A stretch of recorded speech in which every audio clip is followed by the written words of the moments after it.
प्रथम अवस्था में हटा लिया तो हटा लिया, नहीं दूसरी अवस्था में बहुत ही भयानक स्थिति हो जाएगी।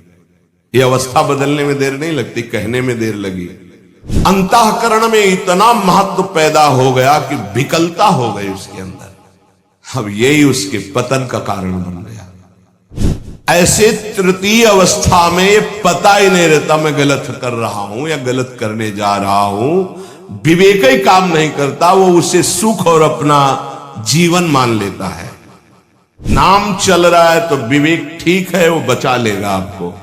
भगवान का आश्रय लेकर भक्ति करने वाला उपासक बहुत जल्दी विजय प्राप्त कर पाता है इन विकारों पर, अन्यथा मार के गिरा देते। बहुत बड़े विजयी योद्धा हैं, काम क्रोध लोभ मोह मद मत्सर, हरि बचावे। वैसे कहा भी है हरि ने कि मामेवे प्रपद्यन्ते माया में ताम तरन्ति, मेरी शरण में आ जाओ तो बच जाओगे। प्रार्थना है अपनी तरफ से, 1000 बार फिसल जाएं तो 1001 बार भी हिम्मत रखे, पड़े ना रहे। उपासक कामना के वशीभूत होने के कारण इस प्रेम का परिचय नहीं प्राप्त कर पाता। ना चाहते हुए भी ये काम पापाचरण करा ही देता है। अर्जुन ने प्रश्न किया था, ये कौन है जो ना चाहने पर भी बलात् जबरदस्ती पाप करा देता है? तो भगवान ने कहा, वो काम है, वो क्रोध है। ये रजोगुण से प्रकट होता है, राग से, और ये महापापी है, अर्थात महापाप कराने वाला है। महाशनो, ये कभी तृप्त नहीं होने वाला, चाहे जितना भोग लो। ना चाहने वाली बात ऊपरी है और चाहने वाली बात हृदय की है। संसार शरीरों में भोगने से सुख मिलता है, अंदर बैठा है, और ऊपर से हम कहते हैं कि हम नहीं चाहते थे पर ऐसा हो गया। नहीं, अगर ये बात अंदर बैठ जाए कि हमें नहीं चाहिए ये झूठे सुख, तो फिर कोई परास्त नहीं कर सकता। तो बोले जानकारी होने पर भी प्रयोग क्यों नहीं हो पाता? वस्तु, व्यक्ति, क्रिया, स्थान, इससे जो हम सुख चाहते हैं उसे काम कहते हैं। किसी शरीर से, किसी वस्तु से, किसी पद से। इस काम में शब्द तो एक है पर इसके दोष अनंत हैं। शब्द है काम, और अनंत पापाचरण कराने की इसमें सामर्थ्य है। काम में इसमें अनंत विकार भरे हुए हैं। जब तक मनुष्य के भीतर ये बात बनी रहती है कि शरीर भोग से, वस्तु भोग से, पद भोग से हम सुखी हो जाएंगे, तो ये काम पाप ही कराता रहता है। निर्दोष, निर्विकार, निष्पाप होने के लिए इस काम का मर्दन करना आवश्यक है। सहने से ये नष्ट हो जाते हैं। शास्त्र निषिद्ध कर्म ये काम ही कराता, प्रारब्ध नहीं कराता। प्रारब्ध से शास्त्र निषिद्ध कर्म जो किए उनका फल आता है सुख दुख। अगर शास्त्र प्रतिपादित है तो सुख आएगा, शास्त्र विरुद्ध है तो दुख आएगा।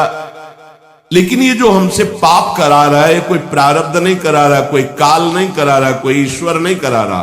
काले कर्म ईश्वर मिथ्या दोष लगाए, ये हमारी चाहत करा रही, अंदर बैठी है। शरीर के भोगों से सुख मिलता है, ये अंदर घुस के बैठ गया है, और यही हमसे पाप करा रहा है।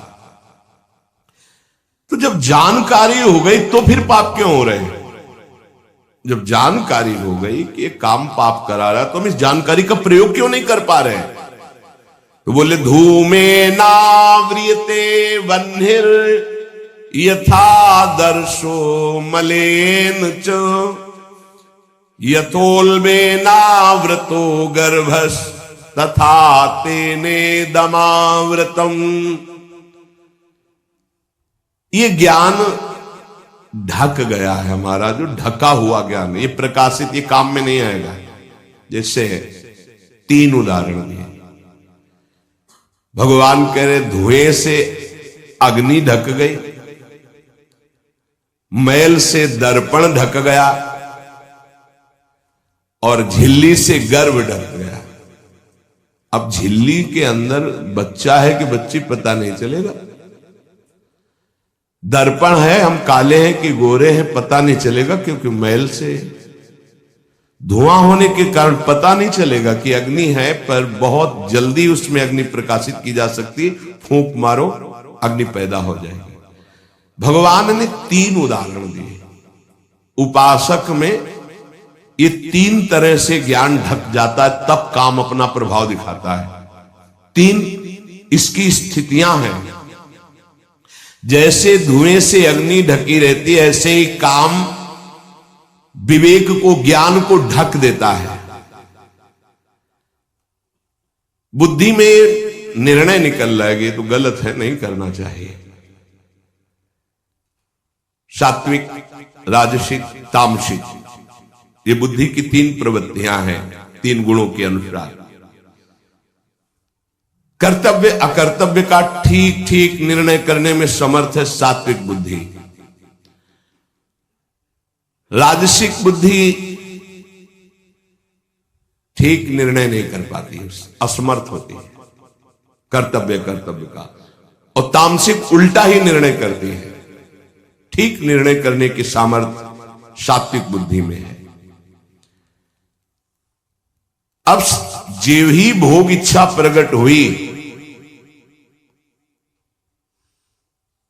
धुआं पैदा हो गया। भोगों की न भोगों, पाप तो नहीं बन जाएगा। धुआं है, इसका मतलब अग्नि है, ज्ञान है उसके अंदर। अब अगर उस समय उसको सत्संग मिल जाए, कोई संत की बात चलने लगे, उसका चिंतन वो रोक पावे, तो मानो फूंक मारना है। जैसे धुआं उठ रहा है, 1 2 3 फूंक मारो, आग लग गई, प्रज्वलित हो गया, बच गया। ये पहला बहुत सरल है, बच जाना काम से। धुआं हो जाने पर दिखाई नहीं देता क्या है, क्या ठीक है क्या नहीं ठीक है। पर फूंक मारो तो आग उठी, धुआं खत्म हुआ। ये ज्ञान हो रहा है, बीच बीच में जलन हो रही कि भोगूं कि ना भोगूं, अच्छा है कि नहीं अच्छा है, कहीं पाप तो नहीं हो जाएगा, कहीं गलती तो नहीं हो जाएगी। पर वो धुआं है, नहीं भोग लेते हैं, अवसर मिला है, समय मिला है, भोग ले। ये उस समय उसको चाहिए, तत्काल कोई सहयोगी चाहिए विवेक का। परमार्थिक मार्ग में धुआं पैदा कर देगी। साधक अगर सावधान हुआ तो तत्काल प्रयासरत हो जाता है इस धुएं को हटाने के लिए। फूंक मारने का मतलब कीर्तन शुरू हो गया, वो सत्संग शुरू हो गया, किसी संत के पास तत्काल बैठ गया, उसकी वाणी सुनने लगा, वो धुआं खत्म हुआ। फूंक लगी, आग जली, धुआं खत्म। ठीक निर्णय हो। नहीं नहीं, ऐसा नहीं करना। उत्पत्ति विनाशशील जड़ वस्तुओं में प्रियता, महत्ता, सुंदरता, सुखद रूपता, ये काम पहले पैदा करता है। ये सत्य है, इसमें सुख मिलेगा, इसमें बहुत सुख मिलेगा। अब ये धुआं बढ़ता चला जा रहा है, कैसे सुख मिलेगा? लाखों लोग भोग रहे हैं, कैसे सुख? कैसे तुम मुझे बावरा बना सकते हो? नहीं नहीं, गलत है। ये है धुआं को हटाना, फूंकना। अरे अन्य शरीरों की अपेक्षा है मनुष्य शरीर सर्वश्रेष्ठ है, इसमें विवेक है। हम कैसे ऐसा पशुवत आचरण कर सकते? नहीं, अरे मन नहीं, तेरी सलाह नहीं। अब वो फूंक रहा है, आग पैदा कर रहा है, ज्ञानाग्नि पैदा कर रहा है। पर बहुत प्रवीण साधक नहीं, उससे प्रवीण मन है, वो सुख को सुख मानकर भोगने की लालसा प्रबल होने के कारण वो धुआं नहीं हटा पा रहा, वो उसी में और राग कर रहा है। प्रथम अवस्था में हटा लिया तो हटा लिया, नहीं दूसरी अवस्था में बहुत ही भयानक स्थिति हो जाएगी। ये अवस्था बदलने में देर नहीं लगती, कहने में देर लगी। दूसरी अवस्था हो जाती है दर्पण में ढका हुआ मैल। उसमें तो फूंक केवल मारनी थी कि आग प्रज्वलित हो गई, क्योंकि तैयार एकदम ज्ञान है, पर धुआं जैसा ढक गया, काम ने ढक दिया। जब दूसरी स्थिति आई उसी उपासक की कि इसका प्रायश्चित भी तो हो सकता है, अब वो मल लग गया। जैसे दर्पण में गाढ़ा मल पोत दिया जाए तो बिल्कुल दिखाई नहीं देगा कि हमारा रूप कैसा है। अब बिल्कुल विचार शून्य होता चला जा रहा है।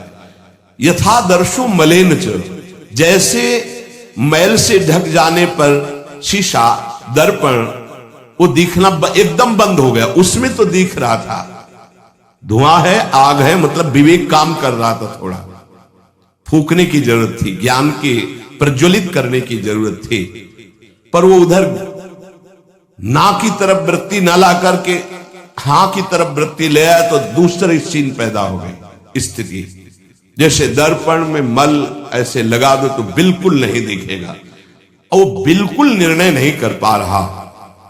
सतोगुण में निर्णय करने की क्षमता होती है, रजोगुण में निर्णय करने की क्षमता खत्म हो जाती है और निश्चित हो जाता है कि भोग में सुख है।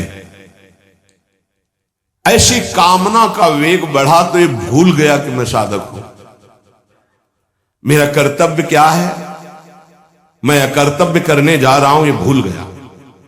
क्योंकि जैसे दर्पण में ढक गया तो भूल गया, दर्पण में दिखाई देता मैं कौन हूं, तो ज्ञान रूपी दर्पण ढक गया काम से, अब ये उसकी सोच ही खत्म हो गई। अंतःकरण में इतना महत्व पैदा हो गया कि विकलता हो गई उसके अंदर। अब यही उसके पतन का कारण बन गया। इतना महत्व बढ़ गया कि निर्णय करने की क्षमता खत्म हो रही है कि मैं एक साधक हूं, मैं उपासक हूं, पापाचरण नहीं करना चाहिए। ये किसी का भी हो सकता है। पहली दशा बहुत जल्दी हटा जा सकता है, फूंक मारी हट गया, आग पैदा हुई ज्ञान की, नहीं नहीं। दूसरी दशा गुंजाइश है थोड़ी, उसको ऐसे पोंछना पड़ेगा, समय लगेगा, पोंछना पड़ेगा, तब दिखाई नहीं नहीं। तो दूसरे में संभलना रजोगुण, ये ठीक है, ये नहीं ठीक है, क्षमता खत्म हो चुकी। पहले में क्षमता थी, दूसरे में क्षमता खत्म हो गई।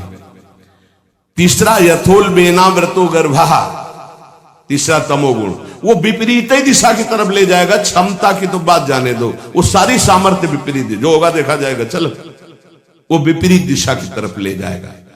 दर्पण पर मैल आने से उसको हटाने की गुंजाइश है, यहां तक हटा जा सकता है, दूसरी स्थिति तक, पर दूसरी स्थिति बहुत कठिन है। हटने की स्थिति अब खत्म हो चुकी, लगभग पर हटा जा सकता है, लेकिन तीसरी में तो हटा ही नहीं जा सकता। जैसे झिल्ली से ढके गर्भ का ये पता ही नहीं है कि बच्चा है कि बच्ची है, ऐसे तृतीय अवस्था में ये पता ही नहीं रहता मैं गलत कर रहा हूं या गलत करने जा रहा हूं। विवेक ही काम नहीं करता, वो उसे सुख और अपना जीवन मान लेता है। इस प्रकार आपने जाना कि मन में गंदे विचार आए तो तत्काल क्या करना चाहिए। जैसा कि गुरुदेव ने बताया है, आप उनकी बातों का अनुसरण अवश्य कीजिएगा। जय भोलेनाथ।